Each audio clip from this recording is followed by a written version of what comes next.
Kitab Yosua pasal 1 ayat 1 sampai dengan ayat yang ke-18. Yosua pasal 1 ayat 1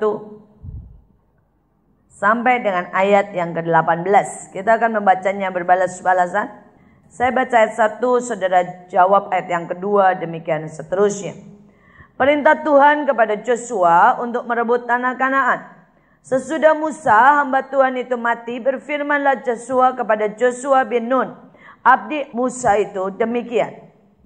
Hambaku Musa telah mati, sebab itu bersiaplah sekarang. Seberangilah sungai Yordan ini, engkau dan seluruh bangsa ini menuju negeri yang akan kuberikan kepada mereka, kepada orang Israel itu. Setiap tempat yang akan diinjak oleh telapak kakimu, kuberikan kepada kamu, seperti yang telah kujanjikan kepada Musa. Dari padang gurun dan gunung Libanon yang sebelah sana itu sampai ke sungai besar, yakni sungai Efrat, seluruh tanah orang Het, sampai ke laut besar di sebelah matahari terbenam. Semuanya itu akan menjadi daerahmu. Seorang pun tidak akan dapat bertahan menghadapi engkau seumur hidupmu. Seperti aku menyertai Musa, demikian aku akan menyertai engkau. Aku tidak akan membiarkan engkau dan tidak akan meninggalkan engkau. Kuatkan dan teguhkanlah hatimu, sebab engkaulah yang akan memimpin bangsa ini memiliki negeri yang kujanjikan, dengan bersumpah kepada nenek moyang mereka, untuk diberikan kepada mereka. Hanya kuatkanlah dan teguhkanlah hatimu, dengan sungguh-sungguh bertindaklah hati-hati sesuai dengan seluruh hukum yang telah kuperintahkan kepadamu oleh hambaku Musa. Janganlah menyimpang ke kanan atau ke kiri, supaya engkau beruntung kemanapun engkau pergi. Janganlah engkau lupa memperkatakan kitab Taurat ini, tetapi renungkanlah itu siang dan malam, supaya engkau bertindak hati-hati, sesuai dengan segala yang tertulis di dalamnya. Sebab dengan demikian perjalananmu akan berhasil, dan engkau akan beruntung. Bukankah telah kuperintahkan kepadamu, kuatkan dan teguhkan hatimu. Janganlah kecut dan tawar hati, sebab Tuhan Allahmu menyertai engkau, kemanapun engkau pergi. Lalu Yosua memberi perintah kepada pengatur-pengatur pasukan bangsa itu, katanya, Jalanilah seluruh perkemahan dan perintahkanlah kepada bangsa itu demikian. Sediakanlah bekalmu, sebab dalam 3 hari kamu akan menyeberangi sungai Yordan ini, untuk pergi menduduki negeri yang kuberikan Tuhan Allahmu kepadamu untuk diduduki. Kepada orang Ruben, kepada orang Gad, dan kepada suku Manasye, yang setengah itu berkatalah Yosua, demikian. Ingatlah kepada perkataan yang dipesankan Musa, hamba Tuhan itu, kepadamu, yakni Tuhan Allahmu mengaruniakan keamanan kepadamu dan memberikan kepadamu negeri ini.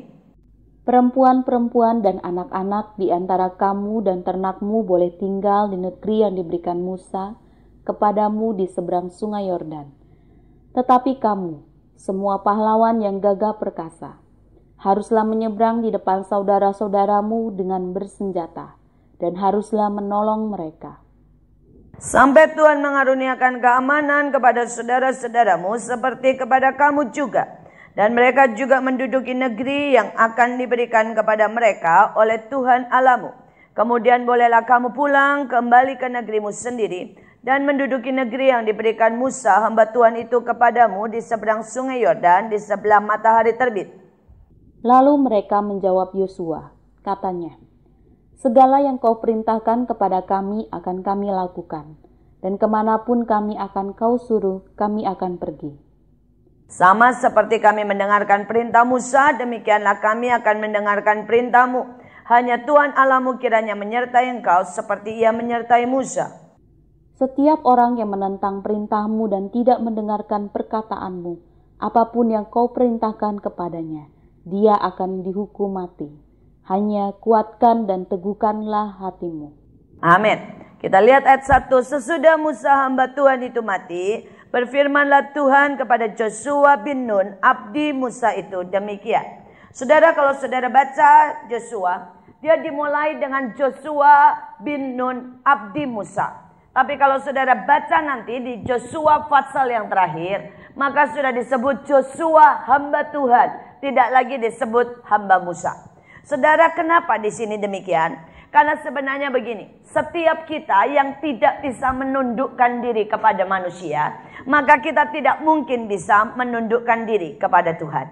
Setiap dari kita yang tidak bisa belajar dari manusia, maka kita juga tidak mungkin belajar dari Tuhan. Bahkan Alkitab dengan jelas berkata, kalau kamu tidak bisa mengasihi saudaramu yang kelihatan, maka bohonglah kamu, mustahil kamu mengasihi Tuhan yang tidak kelihatan.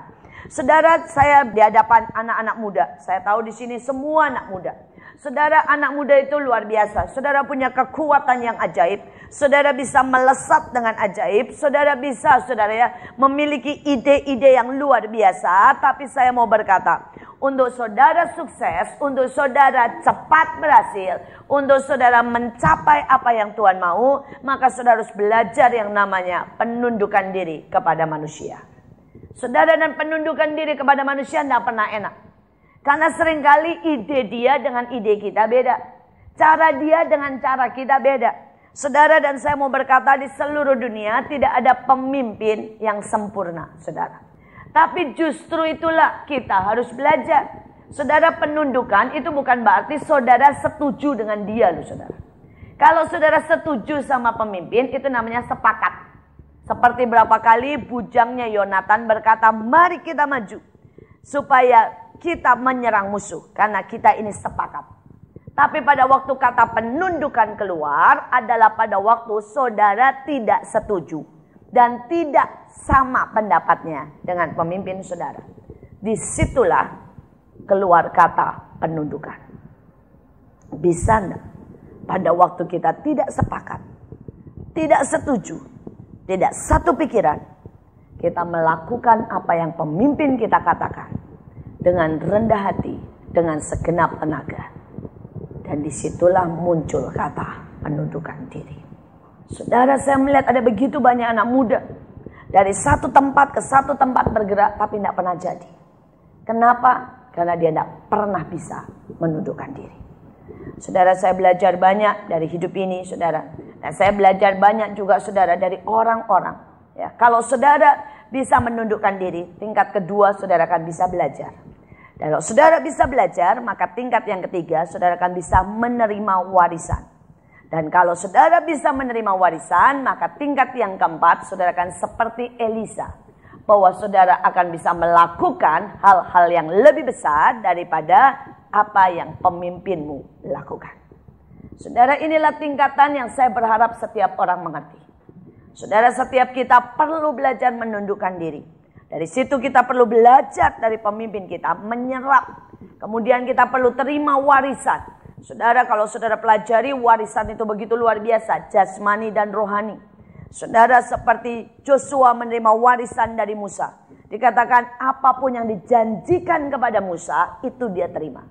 Saudara, warisan itu seperti Ishak menerima warisan dari Abraham.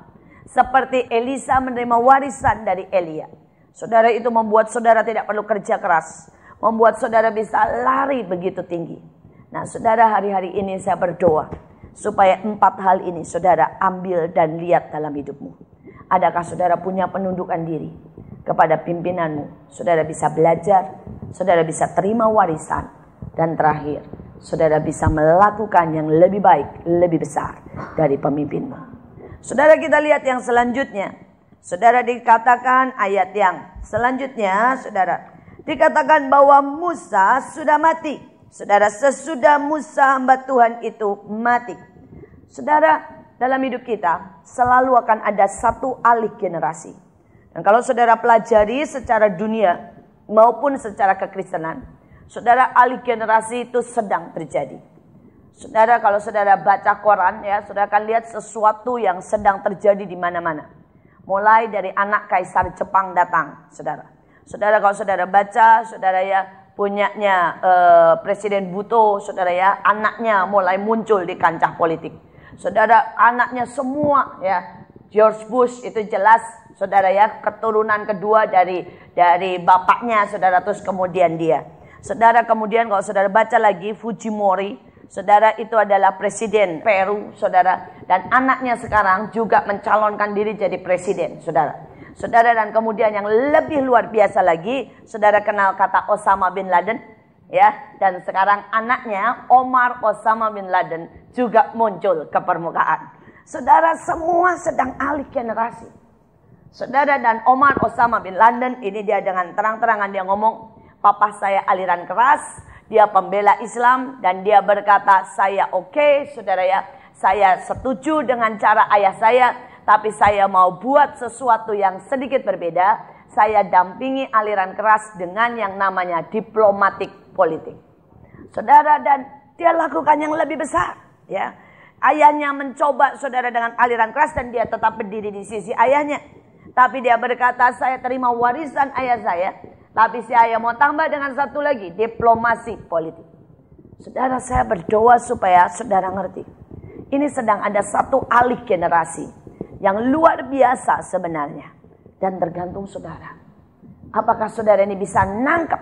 Ya, sehingga saudara menjadi generasi yang orang berkata, oh anaknya lebih hebat dari bapaknya. Atau orang berkata, anaknya udahlah percuma. Ya, nggak bisa, nggak ada apa-apanya, saudara. Nah, sedang ada alih generasi.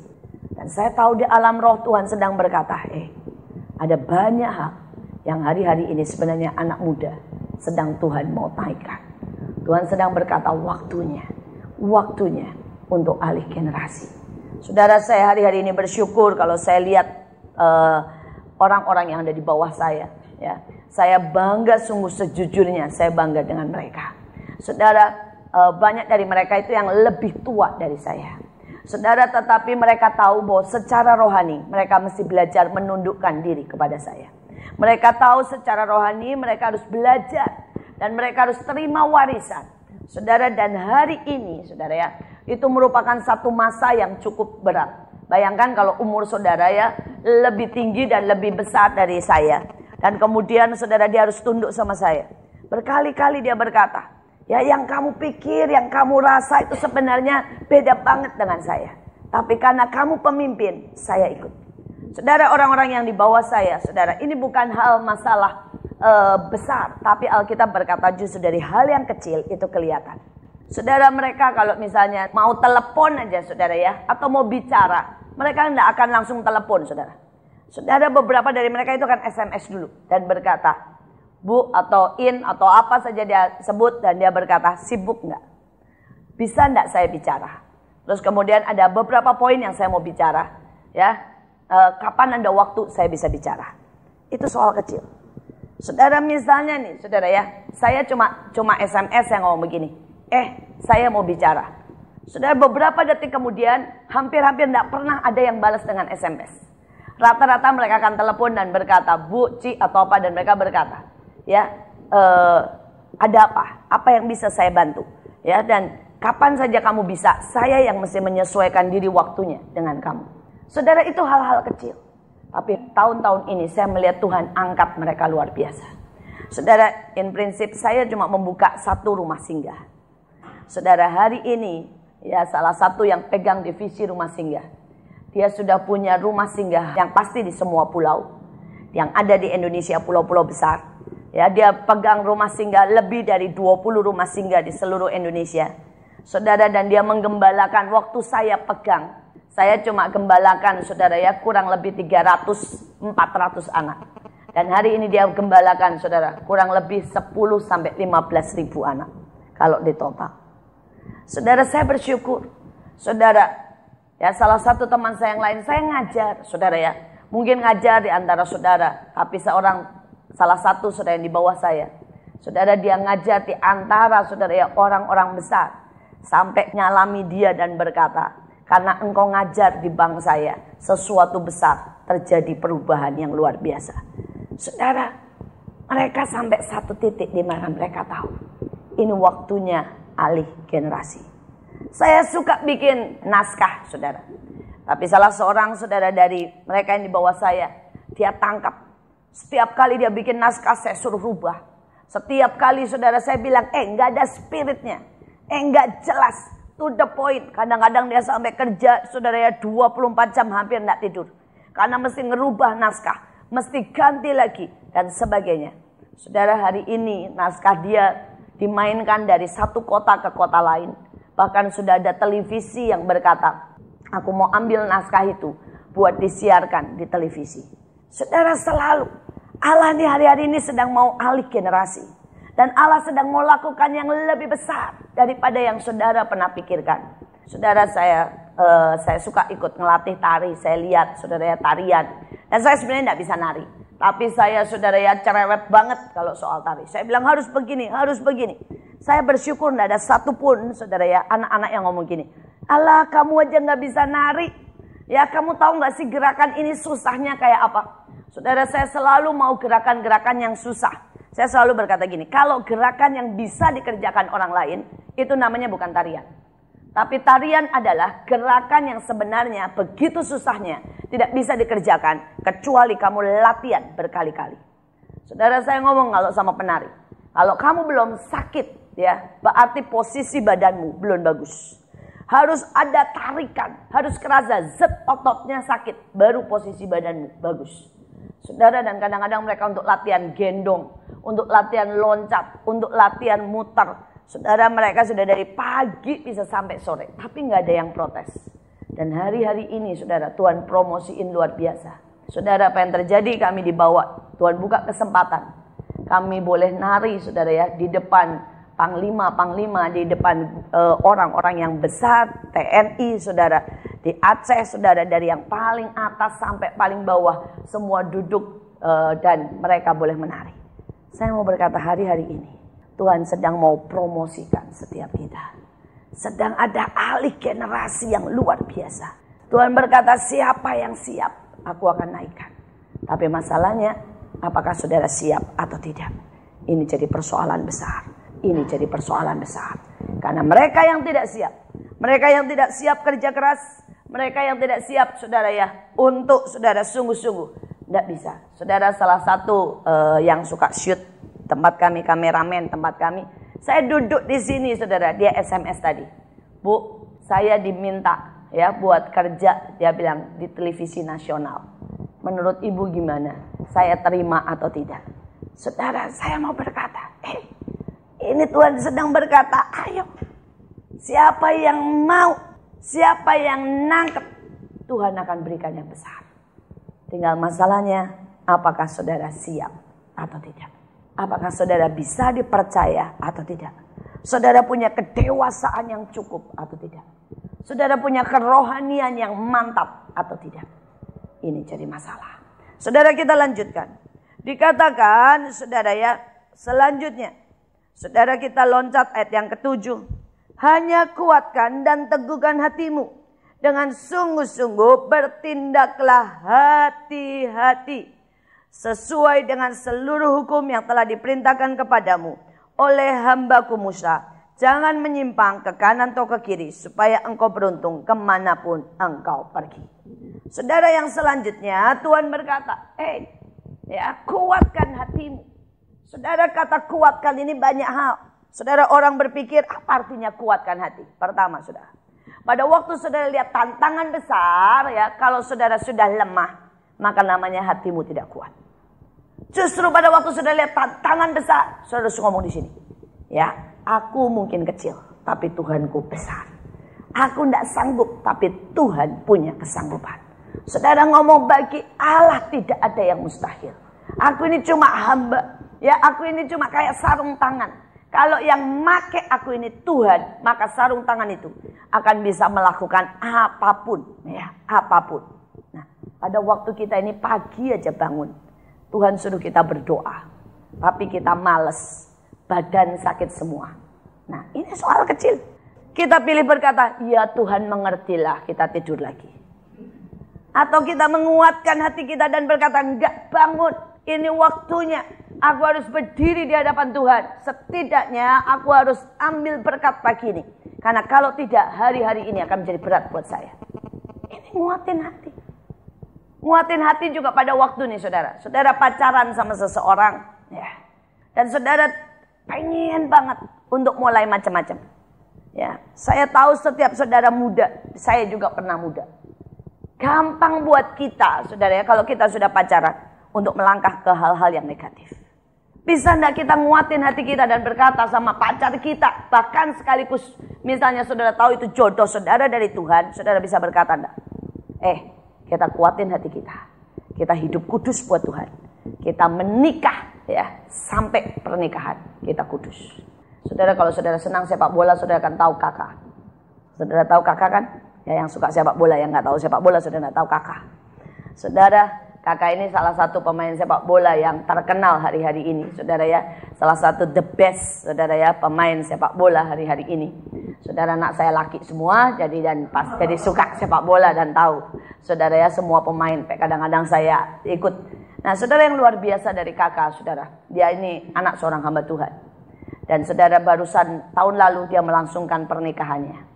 Dan saudara, apa yang dia katakan? Dia bilang, pada waktu dia menikah, dia bilang satu hal, dia bilang, yang saya mau cerita dan saya mau share dan saya mau ngomong sama seluruh dunia.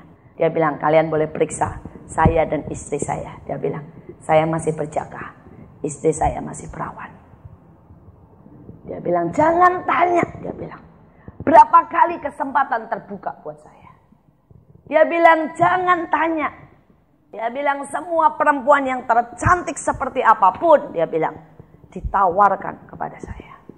Dia bilang, jangan tanya soal duit. Dia bilang, ya semua kemewahan, ya semua coba diberikan kepada saya. Dan dia bilang, saya enggak butuh. Dia bilang, enggak harus bayar. Dari semua supermodel sampai perempuan yang tercantik, untuk tidur dengan saya adalah sebuah kebanggaan. Dia bilang, tapi saya kuatkan hati saya untuk berkata tidak. Kalau saya berani ngaku, dia bilang, bahwa saya cinta Yesus, saya harus bisa berkata tidak kepada apa yang disodorkan iblis. Dan saudara, dia berani buat statement itu. Dia bilang, saya kalau setiap kali, kalau saudara lihat dia sampai hari ini di pertandingan-pertandingan yang besar, kalau gol, dia buat gol, dia selalu angkat kaosnya. Dan di dalamnya selalu ada tulisan, saudara, I love Jesus. Atau apa itu kata-kata yang lain lah, I belong to Jesus dan sebagainya. Saudara, semua dia tulisin, saudara ya, sampai hari ini. Dan dia bilang, selama saya berani lakukan itu, saya harus kuatkan hati saya untuk berkata tidak kepada dosa. Dia bilang, saya tidak bangga dengan prestasi saya. Dia bilang, karena prestasi saya adalah kasih karunia berkat dari dia. Saudara, ini orang tahu artinya menguatkan hati. Karena itu Tuhan bawa dia naik dan tidak turun. Saudara, dia ini bukan orang yang sempurna loh, saudara. Kalau saudara baca riwayatnya, kakinya saudara ya pernah cacat sampai lumpuh. Dan semua orang berkata, dia tidak bisa main bola lagi. Tapi pada saat dia berseru sama Tuhan, Tuhan pulihkan. Dan dia menjadi salah satu pemain terbaik dunia hari ini. Saya berdoa, hidup ini tidak pernah mulus. Tapi bisa tidak saudara jadi orang yang menguatkan hati.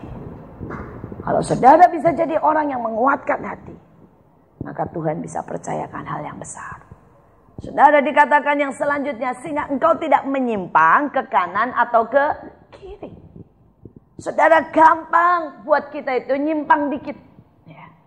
Ya pelayanan sih iya, ke gereja sih iya. Ya. Tapi ya nggak bayar perpuluhan nggak apa-apa lah. Lagi babe gua juga Kristen, dia udah bayar buat saya. Kecil, tapi itu nyimpang. Berapa banyak berkata, ya nggak masalah sih, gitu ya. Saya pelayanan, tapi saya benci orang, jalan terus. Ya, nggak masalah toh. Ya. Saya pelayanan, saya di sini, tapi saya pacaran, nggak kudus. Ini menyimpang. Ya, saya bersyukur dengan apa yang Tuhan buat sama anak saya. Anak saya umur 12 tahun. Saudara, dan dia cerita sama saya. Dia itu pemarah, saudara. Tapi dia tidak sadar kalau dia pemarah, saudara. Dia melayani Tuhan, dia peka, dia dengar suara Tuhan.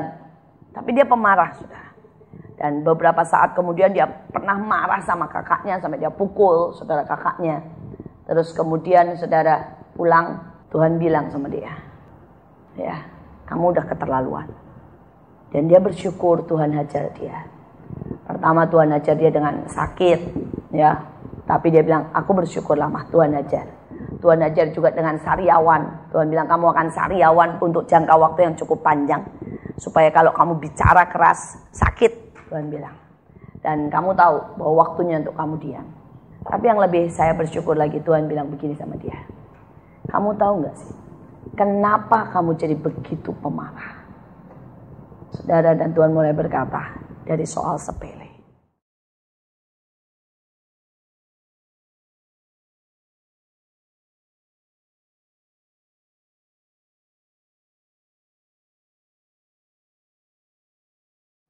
Dan kamu tahu bahwa waktunya untuk kamu diam. Tapi yang lebih saya bersyukur lagi, Tuhan bilang begini sama dia. Kamu tahu gak sih, kenapa kamu jadi begitu pemarah? Saudara, dan Tuhan mulai berkata, dari soal sepele.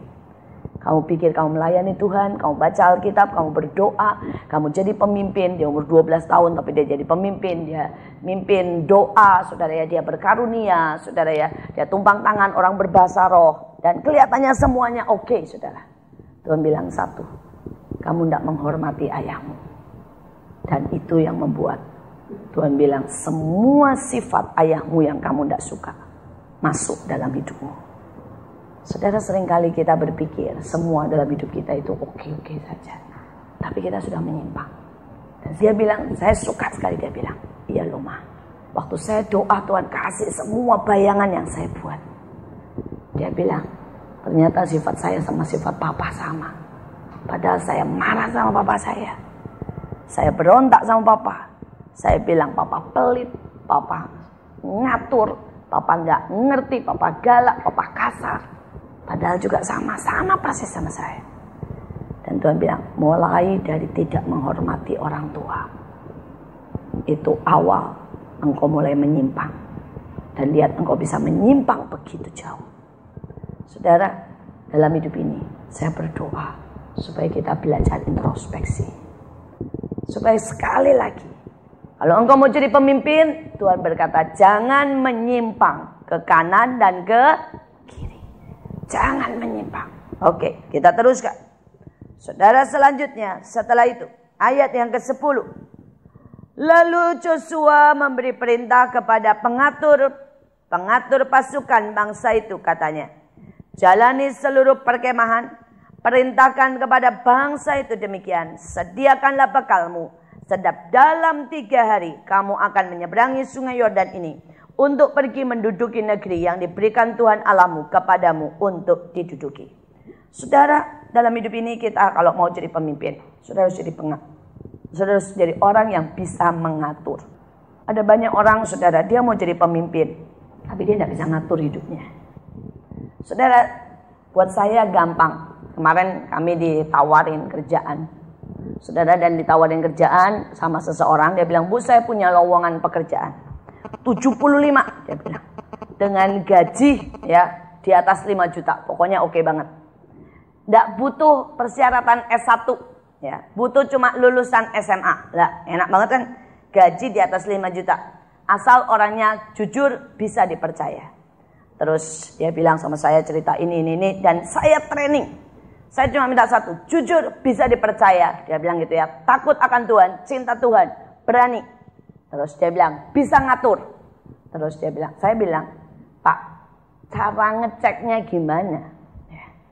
Dia bilang, gampang Bu. Dia bilang, kasih dia gaji kecil untuk 1 bulan.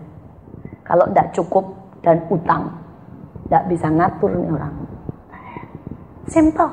Dia bilang, pokoknya lihat aja. Dia bilang, kalau saya cari orang gampang. Dia bilang, kalau orang itu saya kasih gaji kecil. Dia bilang, ini kalau yang single aja, dia bilang. Kalau dia benar-benar, dia bilang, orang yang bisa ngatur. Kita kasih 500 pun, dia bisa ngatur. Kita kasih 1 juta pun, dia bisa itu. Ini orang bisa ngatur.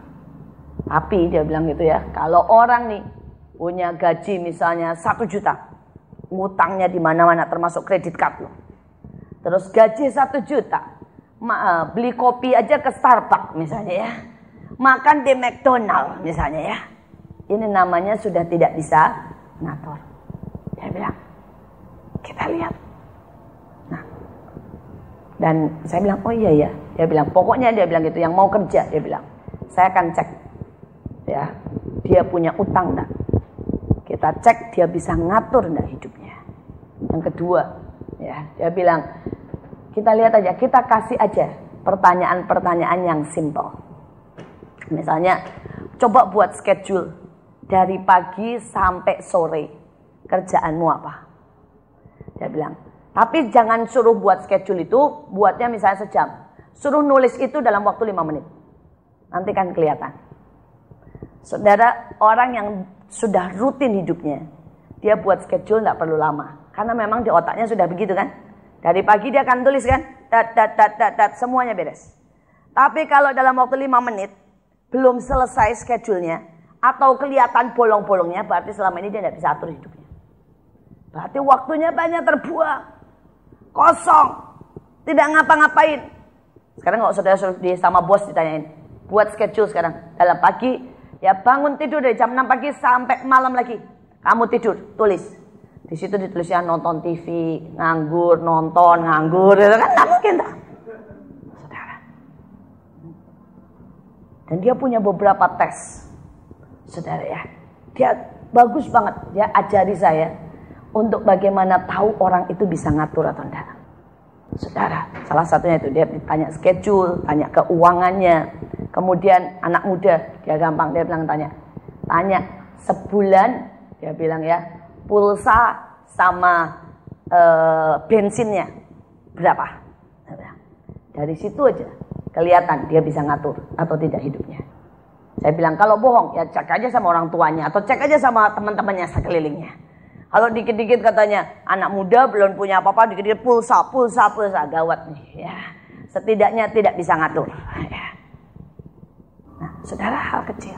Tapi waktu saya ngobrolnya konglomerat, saudara. Dia lagi cari orang 75 orang untuk bisa dipercayakan hal-hal yang besar. Dan saya belajar dari dia. Saya bilang iya. Lihat Joshua. Begitu dia naik, hal yang pertama, tugas yang pertama, dia mulai ngatur. Dia mulai ngatur. Hari ini bisakah engkau mengatur? Mulai dari ngatur uang, ngatur waktumu, ngatur orang di bawahmu. Kalau kita tidak bisa ngatur diri kita sendiri, bagaimana kita bisa ngatur orang lain? Betul? Saudara, selanjutnya dikatakan menyeberang. Saudara, ini hari-hari di mana saudara harus punya kemampuan selain mengatur adalah menyeberang. Menyeberang itu artinya saudara berpindah dari cara yang lama kepada cara yang baru. Ada banyak orang tidak punya kekuatan untuk menyeberang. Saudara, dia selalu terjebak sama rutinitas. Terjebak saudara ya sama yang biasa. Terjebak sama lazimnya. Dan dia tidak pernah berani untuk menyeberang. Saudara, ada banyak orang tidak pernah berani. Saya kemarin baru kembali dari Aceh, saudara ya. Dan kami bersyukur karena Tuhan buka kesempatan. Tapi begitu sampai sana, kami bilang sama beberapa gereja, kami mau buat, bilang tari-tarian ya dengan musik ya buat orang Aceh. Saudara, beberapa orang langsung sudah berkata begini, nggak mungkin orang Aceh itu nggak suka, dia bilang.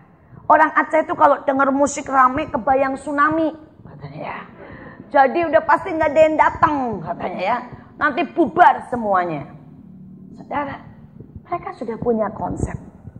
Itu 3 tahun lalu loh. Tapi mereka sudah punya konsep dan tidak berani menyeberang. Saudara, kami bilang, ya sudahlah, kami mau coba. Ya, kami bilang, kami mau coba. Mereka bilang, tidak mungkin. Kami ini melayani di sini sudah 3 tahun. Mereka dengar musik keras langsung lari, langsung takut, traumanya ingat lagi, katanya ya. Pokoknya jangan pernah lah, ya, masuk ke Aceh lewat musik keras. Lewat musik seru, kalau mau ya musik slow, katanya ya. Saudara, dan kami berpikir, kenapa tidak? Kami cobalah. Saudara, dan yang luar biasa begitu kami coba. Saudara, orang Aceh kami nyanyi lagu, oh betapa indahnya. Saudara ya, tapi pakai musik dan musik yang oke, tapi dibuat dangdut dengan yang keras sekali. Ternyata orang Aceh joget semua, saudara ya. Mereka jogetan, mereka tidak lari. Mereka tidak seperti dikatakan traumanya kuat. Mereka tidak terus kemudian ketakutan, enggak. Mereka jogetan Saudara, ini cuma sekedar contoh, ini cuma contoh. Kadang-kadang kita ini punya begitu banyak hal yang membuat kita tidak berani menyeberang. Saudara, kadang-kadang orang Kristen punya banyak batasan, punya lazimnya. Ya, saya tahu ya kita seolah-olah sudah cukup menyeberang. Kalau dulu mungkin di gereja yang tradisional ya, kita tidak biasa untuk berdiri angkat tangan. Sekarang sudah bisa berdiri angkat tangan. Tapi itu belum menyeberang. Berani tidak kita misalnya Tuhan suruh berlutut, saudara nangis. Berani tidak saudara lakukan yang ekstrim, di mana saudara beri semua uangmu buat Tuhan. Itu adalah penyembahan dalam bentuk lain. Penyembahan bukan bahasa roh toh. Penyembahan itu bukan angkat tangan dan nyanyi lagu slow, bukan, saudara. Penyembahan adalah pada waktu engkau buat sesuatu yang ekstrim, sampai engkau bisa rasa sakit, tapi engkau bisa nangis dan engkau bisa berkata, Tuhan itu baik. Tuhan itu baik. Ya. Saudara, kemarin saya baru dengar kesaksian dari seorang teman. Saudara, dia itu anak dari tentara, tapi tentara kenil, tentara zaman Belanda, saudara. Dan saudaranya 21. Siapa yang punya saudara 21 di sini? Ini top hit nomor 1, saudara. Ya, kami di Mahanaim itu punya banyak cerita. Saya bilang lebih dari opapa dan omama, saudara. Salah satunya dia kemarin baru cerita, dia punya saudara 21. Kalau saudara tanya dari satu ibu, jelas tidak. Ya, sudah tidak tahu dari berapa ibu, tidak tahu, saudara. Karena papanya ini pindah-pindah dari satu tempat ke satu tempat, dan setiap kali pindah ketemu gadis di sana yang mau dikawin, saudara ya. Terus kemudian punya anak. Nah, anehnya papanya suka reuni, dan kalau reuni jelas, saudara, udah mamanya tidak tahu berapa, tapi saudaranya 21, saudara. Nah, saudara, dia miskin sekali, dan dia dititipin sama keluarga yang di desa itu. Papanya tidak tahu pergi, dan gaji papanya tidak cukup buat 21 anak, saudara ya. Jadi dia sangat miskin. Sampai dia makan itu tiap hari cuma ketela. Dia bilang, kalau saudara sekali makan ketela, ya saudara akan merasa enak. Tapi kalau tiap hari saudara makan ketela, sampai lihat ketela aja saudara udah enak. Dia makan ketela pun dia harus cabut sendiri di kebun, dan dia rebus sendiri, dan dia makan ketela. Saudara, dia bosan ketela sampai kalau tidak sampai sakit perutnya, dia tidak makan. Karena sebenarnya untuk nelan ketela itu udah nggak ketelen, saudara ya. Karena dia tidak punya makanan lain selain ketela. Tidak ada ketela sama sambal, ketela sama apa itu misalnya ayam goreng, itu sih enak, saudara ya. Ini cuma ketela tok direbus, saudara. Tapi ini anak bertekad untuk sekolah. Dia berdoa, dia bertekad untuk belajar pintar. Karena itu dia dapat beasiswa, singkat cerita. Dia sekolah lulus, ya sampai selesai S1. Karena dia bertekad sungguh, saudara. Dia terus dapat beasiswa sampai S1. Dia kerja, saudara ya. Karena itu dia bertekad tidak mau miskin. Dia tidak mau miskin. Dia bertekad buat jadi orang kaya, saudara, dan akhirnya Tuhan beri. Dia kerja di sebuah perusahaan dengan gaji 30 juta, saudara. Dan Tuhan berkati dia luar biasa. Tapi satu titik, saudara, dia berkata, tiba-tiba dia sadar Tuhan itu baik. Dan dia pengen sekali untuk memberikan hidupnya sebagai persembahan. Dia lepaskan gaji yang 30 juta itu. Dan dia jadi guru di Mahanaim. Dengan gaji tidak ada 1/10 dari itu. Saudara, menurut saya itu penyembahan setiap hari, saudara. Dan sampai hari ini, saudara, dia sudah kerja di Mahanaim lebih dari 3 tahun. Dan dia cerita dengan berkata, saya tuh bingung dengan Tuhan, dia bilang. Saya kerja di Garuda dengan gaji 30 juta. Saya tidak punya apa-apa, dia bilang. Saya tidak beli barang. Saya bahkan tidak sempat beli rumah, dia bilang. Saya sekarang 3 tahun di Mahanaim, dia bilang. Tapi saya bisa punya komputer, dia bilang ya. Saya bisa nyicil ini, nyicil itu. Dia bilang, saya tidak tahu bagaimana saya bisa hidup dari uang yang sebegini kecilnya. Tapi saya cuma tahu satu, saya lakukan ini karena saya menyintai Tuhan. Saudara, seringkali Kita berkata kita menyembah. Tapi kalau itu cuma sekedar angkat tangan, sekedar nyanyi, itu bukan penyembahan. Itu bukan penyembahan. Saya berdoa supaya kita berani menyeberang. Saudara, menurut saya ini orang menyeberang dengan sangat frontal. Dia menyeberang meninggalkan yang 30 juta. Dan dia berkata, aku mau berikan hidup saya, masa depanku, semuanya buat Tuhan.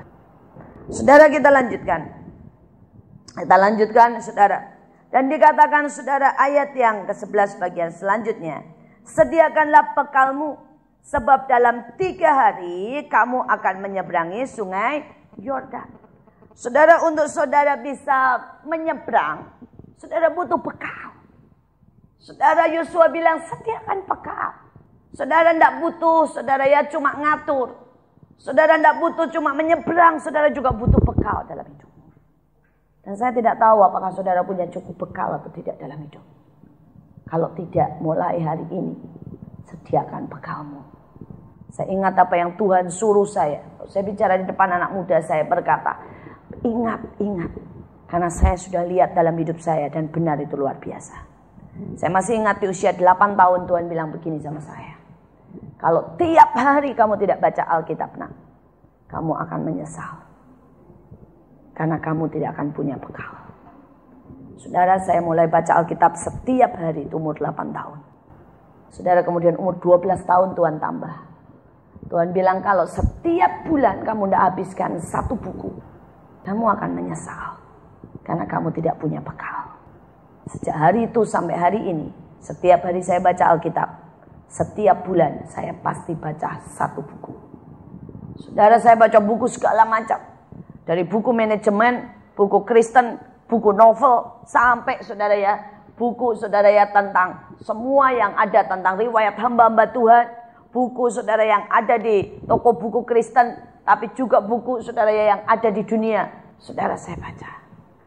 Dan saya mau berkata sampai hari ini, itu jadi bekal yang luar biasa buat saya.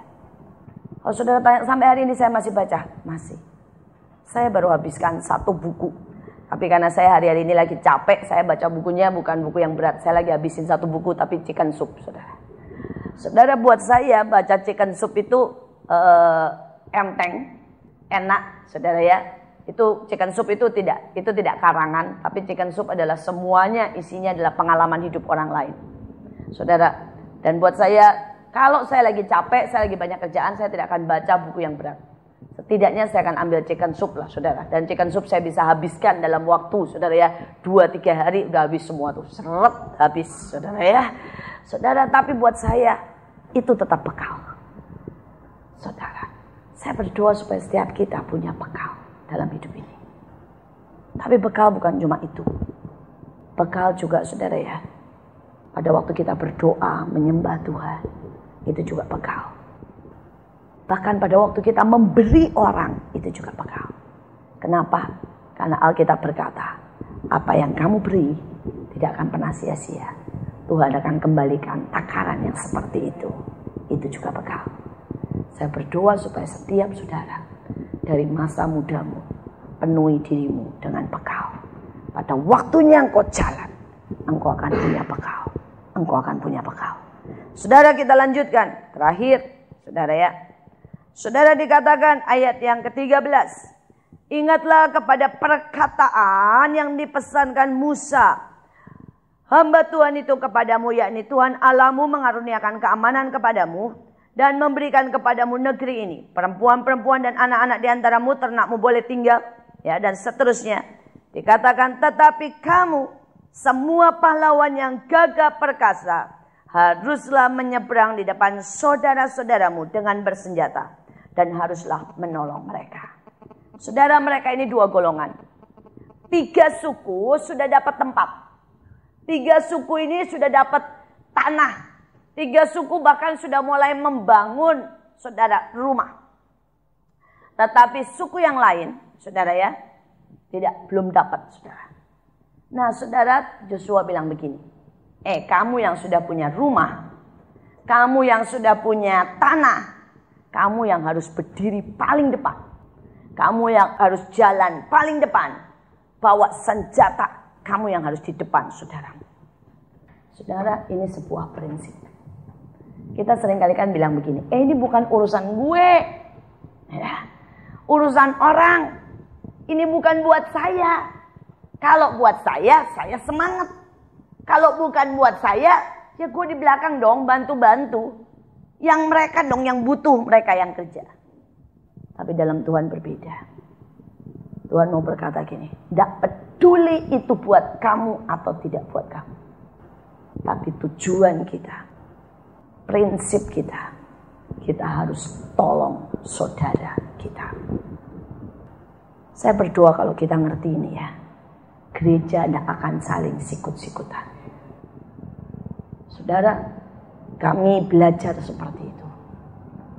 Berapa kali saudara pada waktu CKI mau buat sekolah. Saudara, kami juga sedang sibuk. Kami juga sedang banyak urusan. Tapi waktu Pak Petrus bilang, saya mau buat sekolah. Bisa kirim enggak guru, bisa kirim enggak kepala sekolah, bisa kirim enggak tenaga sebanyak mungkin. Saya bilang oke. Dengan segala macam hal. Saya bilang kirim. Saudara, itu sebulan penuh kami cari saudara ya guru-guru di sana. Kami training, kami set up semuanya. Sejujurnya saudara, ya mereka tinggal berkata oke, mereka tinggal belajar dan mengikuti. Kenapa? Apa terus kemudian saya minta imbalan atau pengakuan? Enggak. Buat saya prinsip ini harus digenapi. Kita harus berdiri yang paling depan.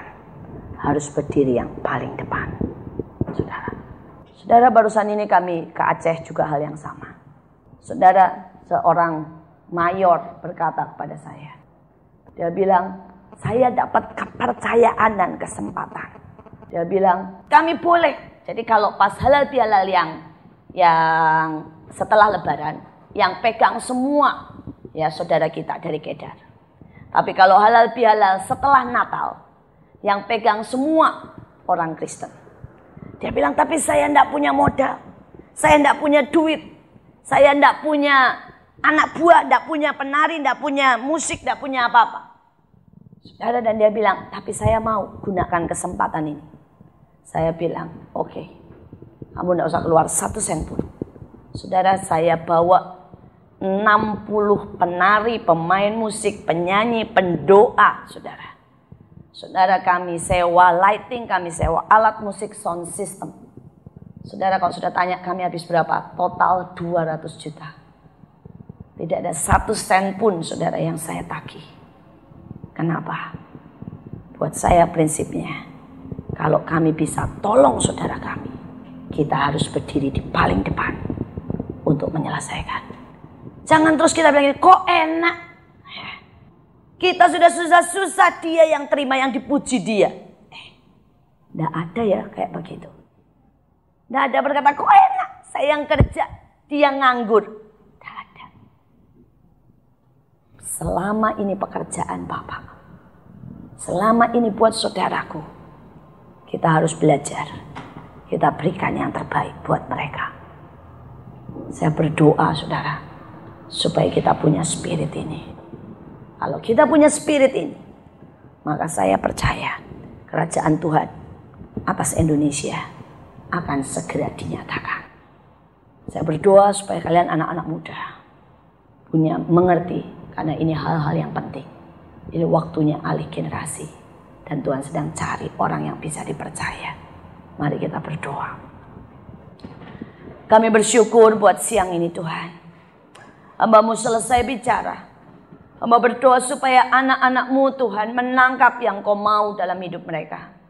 Hamba berdoa supaya gereja ini dibangun, didewasakan.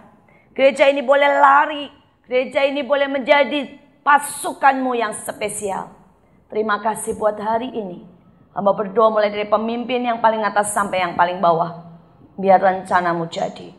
Rencana-Mu jadi. Di dalam nama Yesus kami berdoa dan mengucap syukur. Amin.